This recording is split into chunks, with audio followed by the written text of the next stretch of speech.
যখন মাছ মাংস আর কিছুই খেতে ভালো লাগবে না তখন আমার এই রেসিপিটি ফলো করে ভর্তাটা বানিয়ে খেয়ে দেখবেন, অনায়াসে 1 প্লেট ভাত শেষ হয়ে যাবে আর বারবার বানিয়ে খেতে ইচ্ছে করবে। আসসালামু আলাইকুম। আজ আমি দেখাবো ফেলে দেওয়া লাউয়ের খোসা দিয়ে অসম্ভব মজাদার একটা ভর্তা রেসিপি। তার জন্য আমি এখানে নিয়েছি 2টা রুই মাছের টুকরা ভেজে নিয়েছি।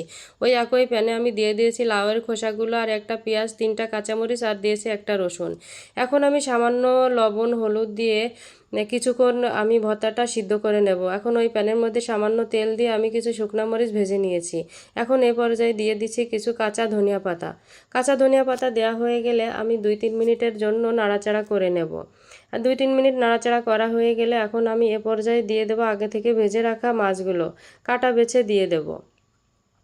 মাছগুলো দিয়ে কিছুক্ষণ নাড়াচাড়া করে এখন আমি চলে যাব ভর্তার মূল প্রসেসিংয়ে। আমি ভর্তাটা আজ বানাবো শিলপাটাতে। শিলপাটাতে কিছু কিছু ভর্তা আছে শিলপাটাতে করলে